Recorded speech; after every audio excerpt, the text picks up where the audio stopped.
अस्सलाम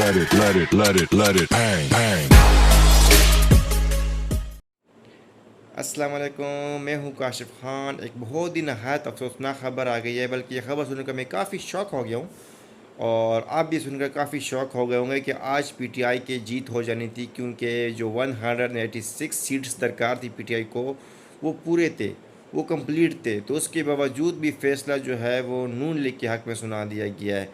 तो आप लोग बिल्कुल ना घबराएं, क्योंकि इसकी 3 वजूहात मैं आपको बताता हूँ कि नेक्स्ट क्या होने वाला है, और ये बहुत जल्द इन करीब होगा और ये हो भी सकता है।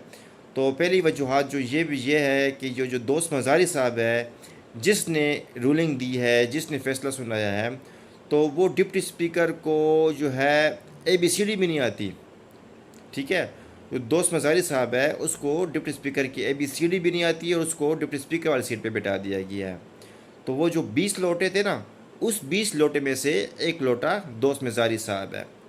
ठीक है, तो ये है कि इनको है ही लोटा, तो इसको इसकी बात तो माना ही नहीं जाएगा, पहली बात है। दूसरी वजूहत ये है कि यार जो इतनी बड़ी आर्टिकल्स जो है राजा बुशाद साहब ने दिखाया है, उनको सारा पढ़ा भी दिया है, तो उसके बावजूद भी उसने इनको इनको सुनने से इनकार कर दिया। तो अब ये बात जाएगी सुप्रीम कोर्ट पे।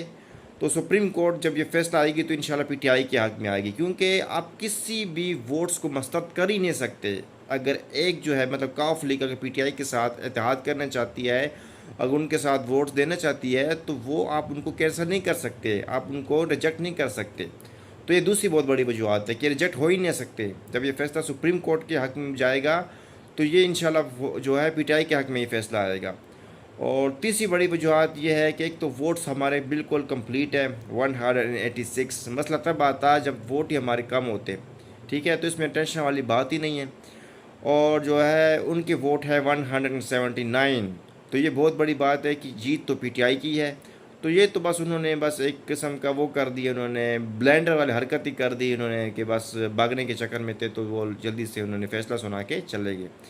अब जो है मसला ये बन गया है कि अब जो है अगर उन्होंने ठीक फ़ैसला नहीं किया कल तक या 2 दिन तक, और सुप्रीम कोर्ट ने भी अगर फ़ैसला हक़ इनके हक़ में नहीं सुनाया पीटीआई के, क्योंकि पीटीआई की जो है हक़ में होना चाहिए, क्योंकि आवाम पीटीआई के साथ है। पंजाब में ज़िमनी इलेक्शन का जो हुआ है तो इसलिए कराया गया है ताकि पता चल सके कि पंजाब का आवाम किसकी साइड है।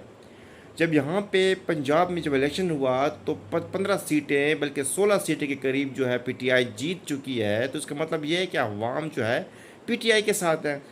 अब जो है सुप्रीम कोर्ट अगर जो है अभी भी नून लीग के हक़ में फ़ैसला सुनाएगी या पीटीआई के साथ नाइंसाफ़ी करेगी, तो फिर जो है बहुत गलत होने वाला है, क्योंकि सुप्रीम कोर्ट भी जानती है कि यार अवाम जो है पहले ही बहुत गुस्सा हो चुके हैं 9 अप्रैल की वजह से। जो 9 अप्रैल को रात को 12 बजे हुआ था, उससे पहले ही आवाम में गुस्सा है, लेकिन अभी तक आवाम ने रिएक्शन नहीं किया, कोई रिएक्शन नहीं किया। लेकिन अगर अभी दोबारा आज की रात अगर होता है और कल 2 दिन तक ये ठीक नहीं होता, तो ये सुप्रीम कोर्ट पे भी हमला हो सकता है, बहुत कुछ हो सकता है। तो ये आवाम मतलब बाहर निकलेगी रोड पे और ये सुप्रीम कोर्ट पे भी हमला हो सकता है।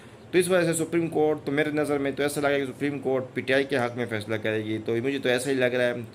तो इसमें टेंशन वाली बात नहीं है, क्योंकि अब जो है आवाम जो है सड़कों पे निकलेगी और ये जो है हालात थोड़ा से ख़राब होते जाएंगे। मतलब कि एक तो ऊपर से इतनी महंगाई हो गई, डॉलर इतने बढ़ गए, 228 तक पहुंच गया। कुछ दिन में फिर पेट्रोल महंगा हो जाएगा और महंगाई और बढ़ती जाएगी। और ऊपर से इस तरह जो है फ़ैसले आएंगे जो बिल्कुल जो है ब्लेंडर वाले फ़ैसले हैं, बिल्कुल अंधे वाले जो फ़ैसले हैं, तो ये आवाम को मंजूर नहीं है। तो ये बहुत टेंशन वाली बात है। तो जो है लेकिन इंशाअल्लाह ताला फ़ैसला जो है बिल्कुल जल्द कल या 2-3 दिन में दोबारा जो है रिवर्स कर दिया जाएगा। अब ये जो है सुप्रीम कोर्ट पे जाएगी ये फ़ैसला, और सुप्रीम कोर्ट से मुझे उम्मीद करता हूँ कि फ़ैसला बिल्कुल इंशाअल्लाह सही तरीके से और इंसाफ़ करेंगे। तो मिलते हैं आपसे अलग अलग वीडियो में, तब तक के लिए अल्लाह हाफ़िज़।